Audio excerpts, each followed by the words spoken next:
it would be K Raghava, right? So since I went there, name got transformed to Raghava. Instead of Rav, make it R and all that nice stuff, right? So Raghava Kumarapati. I went through here, 84, 88. I'm so honored to have one of my professors, Professor G. Mastanaya.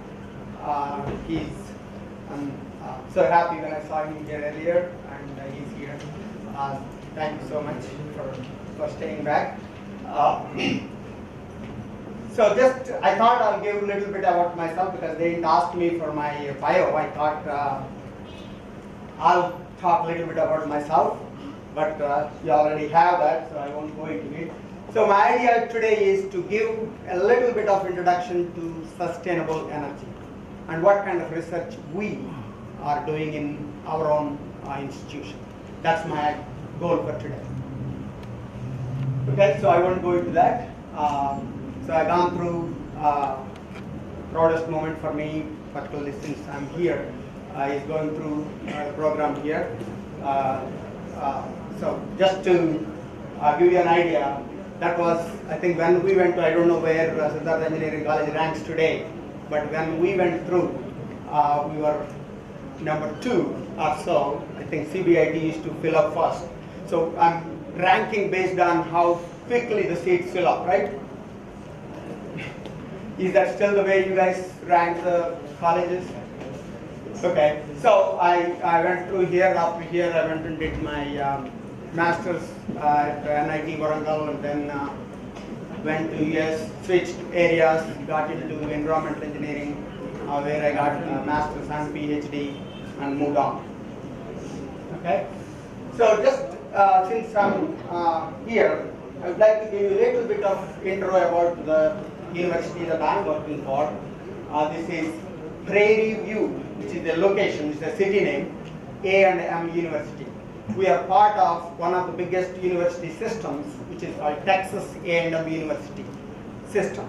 Okay, out of that, there are several universities. The main campus is Texas A&M University College Station, and we are a smaller school, about 9,000 students. In US standards, that's a small school. Okay, most of the universities are 20, 30, 40, 50,000. Texas A&M is about 56,000 students. Okay.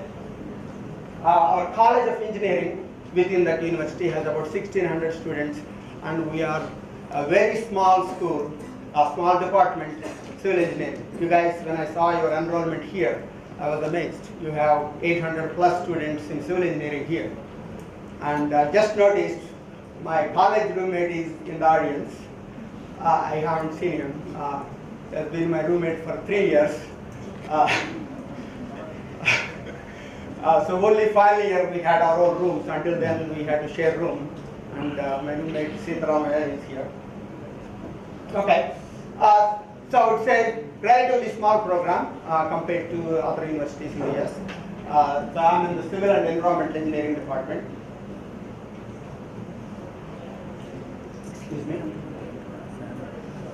So what am I going to talk today? So the next few slides are going to tell you how we are getting our energy. Okay. So most of these figures that I'm showing you are from agencies like Energy Information Agency in the US, and there are some global entities also that do research and come up with these projections, where we are today, where we are going tomorrow, as far as energy is concerned, right? So that's what I have. So these are not plagiarized because these are in public domain, so anybody can use those slides. No, you don't need to, as long as I mention where they are from, right? So this is where world energy consumption is today. If you look at it, so the blue ones at the bottom, these are called OECD countries. They are mostly European countries. As you can see, these are pretty, that's projection up to 2040, right? So there's not much increase in there. So where do you see the increase? Non-OECD countries like India and China. And if you look at that, see, that's where the demand is going to be coming from, right? So as the earlier speaker mentioned, we want to be like US. We want to be like Europe, right? Because they are cool, right? So that's why a lot of us want to go there. I don't know in the future because of the current administration, but so far we all wanted to go there, right? So because of the lifestyle and cost of, all that. So now we all want to be there. So when I was here, there used to be just one car on the campus, that was principal's car. Now everybody comes in the car, right, including students. So we see where we are going with it. So all this already happened in the Western countries. So we are just starting there, right? So it's only going to get worse and worse when it comes to energy demand. So what happens then? If everybody starts driving car and the technology doesn't change, then we are in serious trouble. Because look at Delhi. Just a few days ago, I was watching Sri Lanka and India test match, right? You saw them wearing those masks to play games? That's a shameful thing, right? Really shameful, right? On an international stage, you are showing your country where people are vomiting on the field. I don't know how many of you noticed. Okay? So we cannot let it go like that. We have to do things to change, right? So what some of the research that people are doing is to make that. Okay? Countries like US and Europe, they already have mature technologies. So they feel that they are on the downward trend. They keep saying that we are reducing our emissions, we are making things better. But countries like India and China, hey, we have a lot of demand and we don't have the technology to meet that demand. So we have to continue burning these fuels, right? Like coal, natural gas. Okay? Between coal and natural gas and petroleum products, natural gas is a much better fossil fuel when it comes to environmental impact. That doesn't mean it is a good one.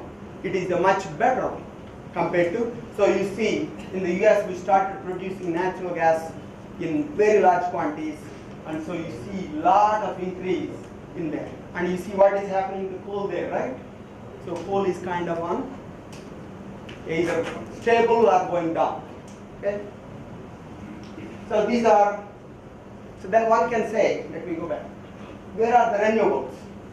So we started at almost nothing.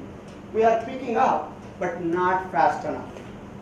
Right? We are using more and more. Like people say, hey, we increased our renewables by 50%, 100%. So if you go from 1 megawatt to 2 megawatt, that's 100%, right? Right? No, but it is a drop in the bucket. Right? So you need to be interactive, guys. So I don't want you guys to sleep on me. Right?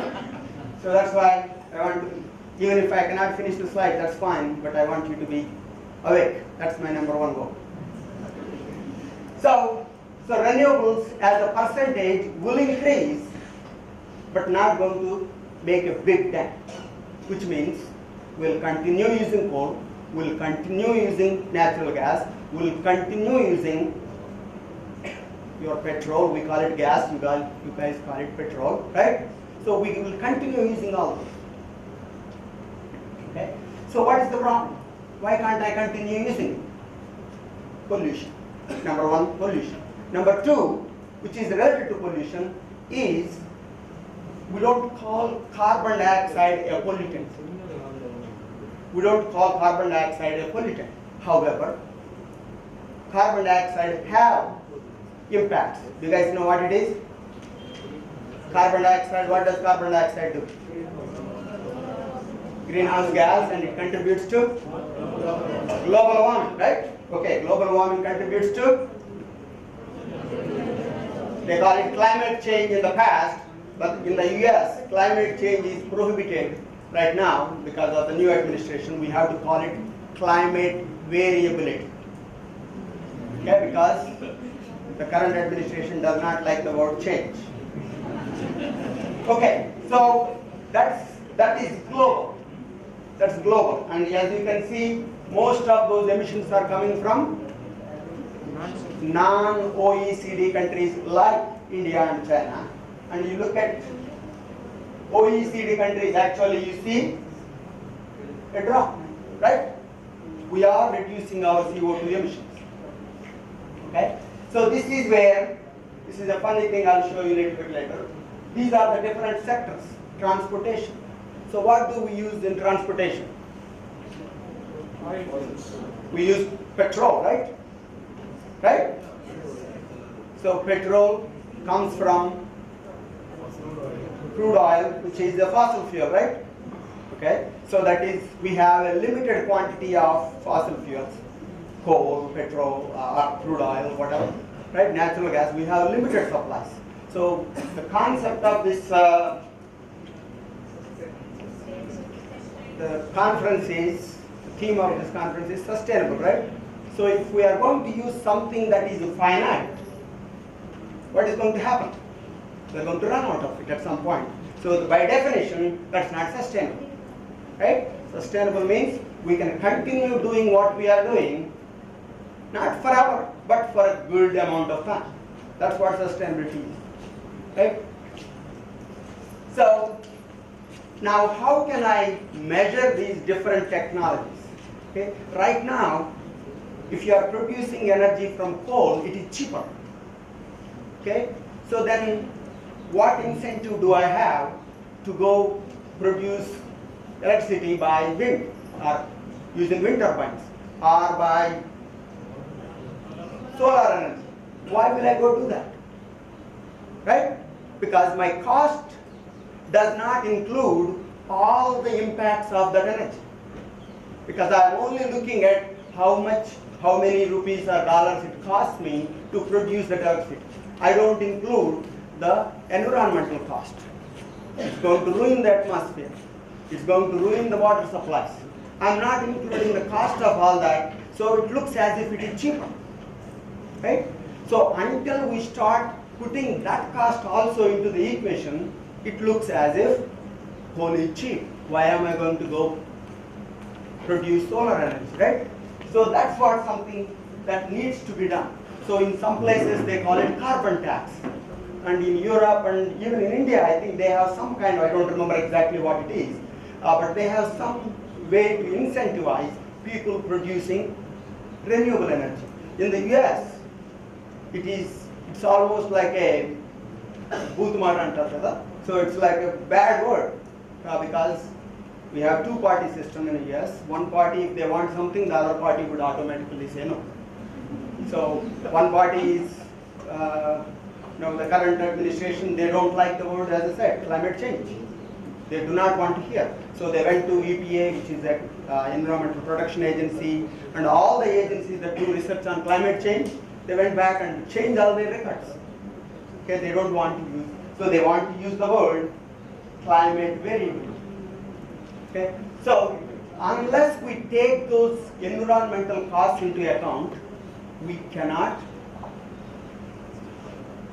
assign a true value to what is the cost of electricity produced through coal, produced through wind, produced through solar, all that. Okay? So, because of this pollution, particularly the carbon dioxide, we are raising the atmospheric concentrations of carbon dioxide. Carbon dioxide concentrations are very low in the atmosphere, as you may know. Okay? So now we are constantly increasing it, like that. So there is no stoppage there. Okay? It's a straight line up. Right? So what is happening because of that? The temperatures are also kind of, okay, they are not 2 degrees, 5 degrees, 10 degrees. If it is 2, 5, like that, will be done by now. Right? It's only 0.1, 0.2, 0.3 degrees like that. But still, that is causing major problems, melting of polar ice and all that. So we have issues. And I live in a city called Houston. Okay? I don't know if anybody knew. In August we had a 1,000-year flood. You know the definition of a 1,000-year flood? You know what it means? There is there is a chance of this happening once in, okay? And just a few months before that, we had another event, which they called it once in 500-year flood. Okay? So if I have three, and in total we had 3 floods in a matter of 9 months. Okay? So if we are having these 500 and 1,000-year events in 1 year, then we have serious problem. Okay? Of course, I cannot tie directly the flood in Houston to this. Nobody can. But what am I saying? The linkages is that the impact of climate change is to make things extreme. Okay? Extreme drought, and then next year extreme flood. Okay? So those are the kinds of things that there is a strong evidence that these are all linked to global warming. And carbon dioxide is one of those greenhouse gases. All the other gases are expressed in terms of carbon dioxide equivalence. Okay? So now what if I stop everything today? Shut down all the automobiles. Nobody can take their car out. Nobody can run the coal power plants. Nobody can run any non-renewable energy sources. What would happen then? Would the planet be saved tomorrow? Probably not, because if you look at this is carbon dioxide today. If I start reducing the carbon dioxide emissions today, and then unfortunately the carbon dioxide in the atmosphere would continue to stay in the atmosphere for about 300 years, 100 to 300 years. The temperatures would continue to stabilize, will take about 1,000 years to stabilize. Okay? And the sea level rises would continue into millennia. Okay? So that's where we are. So there's nothing we can do to stop everything today, but at least we can start the downward trend. Okay, that's all we are looking for today. Okay? We made a lot of improvements. We increased our energy efficiency, meaning how much energy I produce per unit material, we increased it. We increased our conservation, so we don't use as much. If you look at your refrigerators, your fans, your air conditioners, they don't consume as much energy as they used to. But we have more of them, right? So the total energy is still more. But per unit, we made big improvements, right? So we are making improvements, but it's not enough. Okay? And also, as you know, your automobiles, if you look at them 5 years ago, 10 years ago to today, they give you better mileage. But you have thousands of them more. So still you don't have, the net emissions are still more. Okay? So the reason I'm telling you all this is to justify what I do for a living, right? So we have coal, so we have to continue using coal. So what should we do? Make the clean little better. Clean coal. Reduce the emissions from coal so that we can sustain it for a little longer, right? So there is no absolute thing, right? So if I can make the process a little bit more environmental friendly, that is better than not doing anything. Same way with natural gas. Okay? So what you see in that green one is what I am doing in my group for research. So I work on capturing carbon dioxide from the stacks. Okay? If you have a power plant, you capture carbon dioxide and then you sequester it, like the way you guys are, right? You are sequestered for the duration of this conference. So like that, you capture carbon dioxide and then you release it and you store it somewhere. Use it for industrial applications, or you put it into the ground. Those are some of the things. And natural gas, these days we use something called hydraulic fracturing. So we didn't have this technology, or we had this technology before, but it has been implemented in a big way in the US in the last 15 years or so. They put very high pressure water with bunch of chemicals added into the ground to break up the geological formations where there is small amounts of oil which cannot be extracted under normal circumstances. But now you are fracking. Fracking means fracturing that geologic formation, making that oil available for pickup. Right? So when you pick that oil up, you will bring a lot of water as well. So when you bring it up, you separate the water and the oil. Right? So that water is now no good, right? You cannot drink it, you cannot use it for anything because it is contaminated. It has petroleum products. It has lots of minerals, some of them like your sodium, calcium, magnesium, all that kind of stuff. So that cannot be used. So right now they are trying to inject that into several hundred feet below the surface, where it cannot come out for drinking water or any other uses. However, there are several studies that link dumping this water into deep wells to seismic activity or earthquakes. So that's not good, right? So we are trying to find a method to treat that water. Okay? And transportation sector, we use lots and lots of petrol, diesel, all that kind of stuff, right? So in the US, about 15 years ago,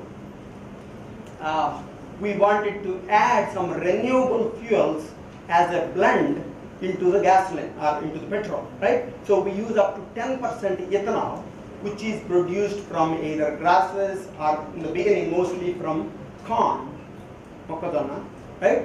So now we are trying to produce that ethanol from grass and algae, all that kind of stuff. Okay, so that is also it's a renewable fuel, but you are adding that to your non-renewable fossil fuel, which is your petrol. Even you can do that to diesel also. So we can, in my group, not me personally, but in our center, there is a group of folks that are working on producing biofuels. But I'm not a chemical engineer, so I don't do that. I look at the air quality impacts of that. Okay, so looking at all those problems, that was our justification when we got this center that we have right now, Center for Energy and Environmental Sustainability, funded by National Science Foundation, which is a federal agency which gets funding from the federal government, and they support basic and applied research. Okay, we got a $5 million grant, and we are working on some of these methods. Okay? So in our center, we have 3 groups: biofuels.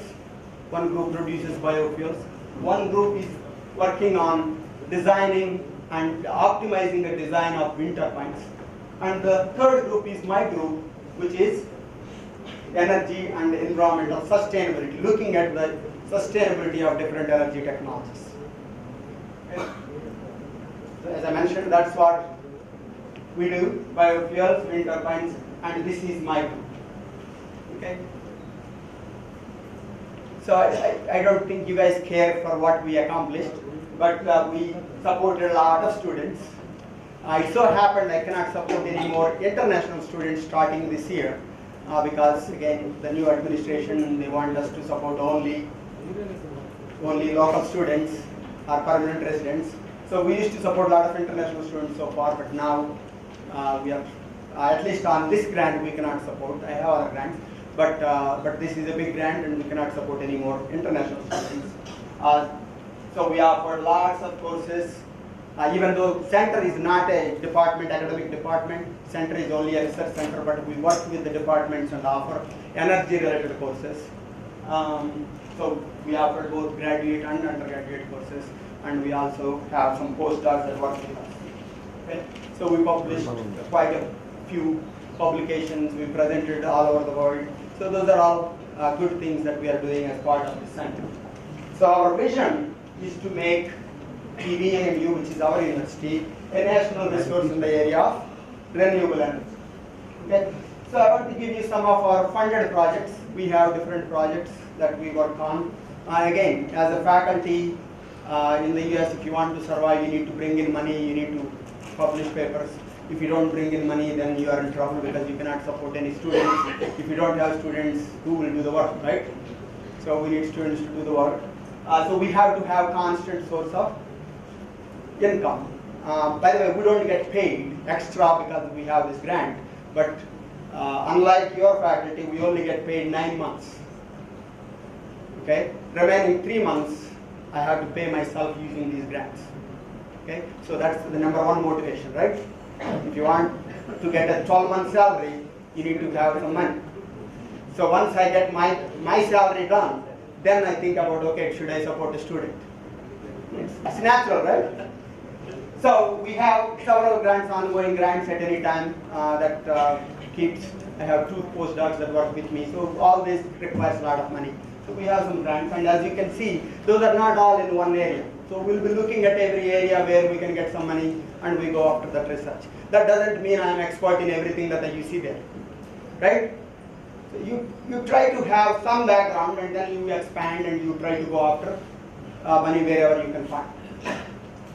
Okay, so these are either recently concluded, and I put the names of my students there. So most of them graduated in the last. I have 5 students that graduated between August and December. Okay, so I went to RVR JC College of Engineering few days ago. There I gave them a choice of which project they wanted me to talk about, and I had about 10 slides for each project. And they chose one project. This is this guy because he's a Telugu guy. That's all the reason they had. So they saw the name there and said, okay, go after that. So, but for today, I decided I will talk about this. This is a little bit more about air quality in a city. And since we're talking about sustainable cities, I thought that is more appropriate. So I chose that topic. And how much time do I have? 2 minutes. Okay? No, that's a 2-minute warning to 2 minutes, so I have 4 minutes. I'm giving that. Okay? So that one, what we try to do is, we have a huge power plant which produces about